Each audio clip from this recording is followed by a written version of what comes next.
You're ready to start helping people buy and sell homes, and all of a sudden you realize you have no idea what items you need on a daily basis. What's up you guys, it's Dsouza. I hope you all are having a great day, and in this video I'll be going over the 8 essential items that I personally use every single day as a real estate agent. As a licensed real estate agent for the past 6 years, I've realized there's not too many items you really need to get started in this business. Actually, most of them are pretty obvious, which is why I'll be going over each item and exactly what I use them for.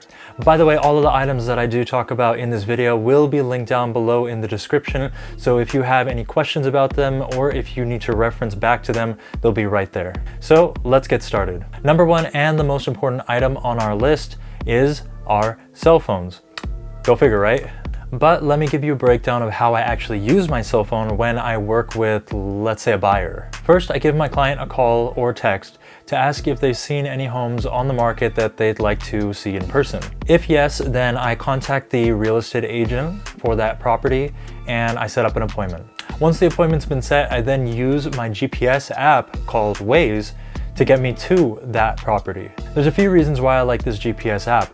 One being you can set the exact time that you want to arrive at a property and it will tell you exactly what time you need to leave your office. Another reason is because it allows me to see user submitted data. So if there's a car that's stopped in the middle of the freeway, or if there's a cop on the side of the road trying to pull people over, then it's going to tell me exactly those locations where these things are happening.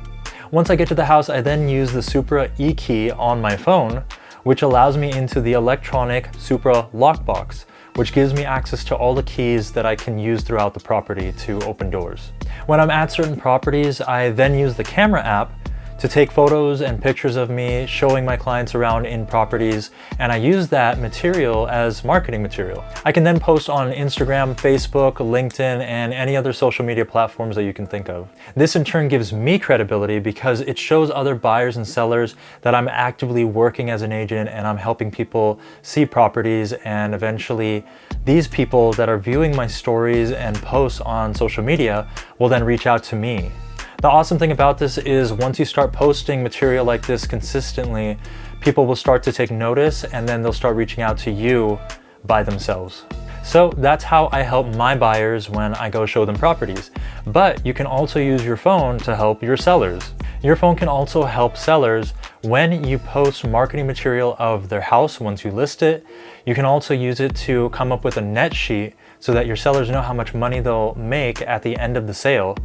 And you can use your camera app to take any photos of damages or videos of damages. And you can even call handymen to help give estimates for those damages in return. These photos can also help with your agent visual inspection. This sheet just gives an outline of all the damages that you've seen throughout the house, and you're just letting the other party know what you've seen. Regardless of who you're working with, either buyers or sellers, your phone can still be helpful in either looking up a property, signing documents, or doing pretty much anything that your desktop or laptop can do. Which leads me into my next item, which is my desktop computer. Desktop computers allow you to do many of the things you can do on your phone. However, having a keyboard helps so much, especially when you're writing up listing descriptions for your sellers or filling out contracts and sending out lengthy emails. I usually set up all the properties that my buyers want to see on my desktop just because it's easier to do. Overall, you don't have to have a desktop computer, but I just personally prefer it, and there are laptops, there are attachments that you can get for your phone, there are notepads, but personally I like a desktop and a laptop. Next on our list we have our outfits, and the reason for this is because first impressions really matter. So the way that you act and the way that you dress are the first impressions that you give to a client. And that right off the bat can either determine if the seller or the buyer wants to work with you or not. So always dress the part when meeting with clients, regardless if they're friends or family.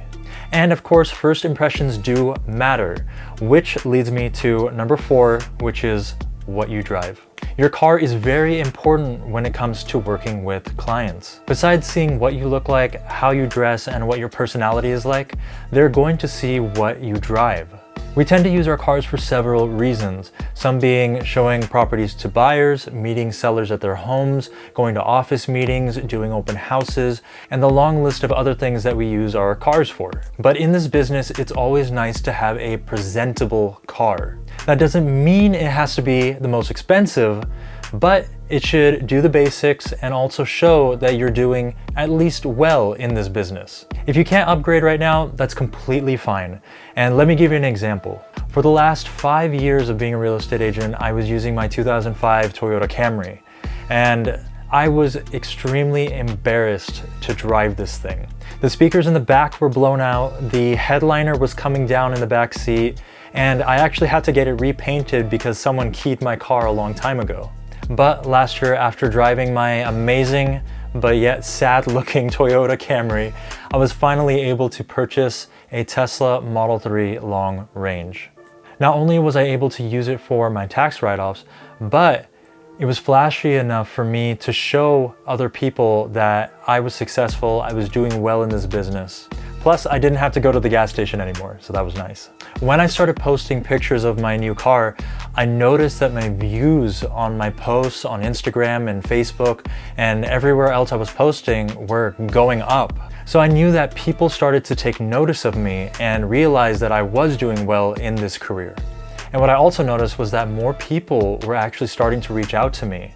So instead of me chasing down people asking everyone, hey, do you want to buy a house? Do you want to sell a house? People were actually messaging me on these social media apps to help them. Moving on to number 5, we have our printers. At times we need to print different documents in this business, some being disclosures, listing contracts, flyers for door knocking, flyers for open houses. Just last week, I had a listing presentation and I had to bring over all of the comparable properties and disclosures for that client. If they want me to do an open house, I can do that. If I want to find more business and more listings on that same street, I can print out flyers and go door to door and door knock. When choosing a printer, just make sure that the quality is good for either the black and white printouts or even the color printouts.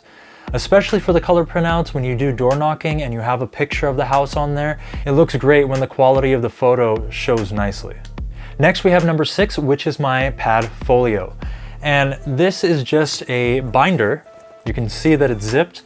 And inside, it has my marketing presentation, but it also has a pen and highlighter on this side, pen and highlighter on this side, my business cards, and an area to keep my computer. So what I like to do is I bring this on listing presentations. Not only does it help with organization, but it also helps with your professional look as well when you go to meet clients. But one item that I did not show you that I keep in here is my laptop. Lately, I've been using my laptop for my YouTube videos, but it is an essential part of my business. It holds the same function as a regular desktop computer. However, I use it when I meet with clients especially. When I need to show the photos to a seller of a home that just recently sold down the street, they want to see in detail what that house looked like and why I am pricing their home according to that value. So it's very important to have a notebook or a laptop or some sort of way to show your clients what the photos of another property look like and why you're comparing their home to this other property. Going back to my phone really quick, when I meet with sellers and there's not any internet access that they're allowing me to use, I can also use my phone as a hotspot to connect to the internet and then use it on my laptop so I can show my clients what's going on. A few other things I use my laptop for are, for example, if my buyers really like a house and they want me to write up an offer on the spot, then I can do it right then and there and have them sign and I can submit an offer immediately.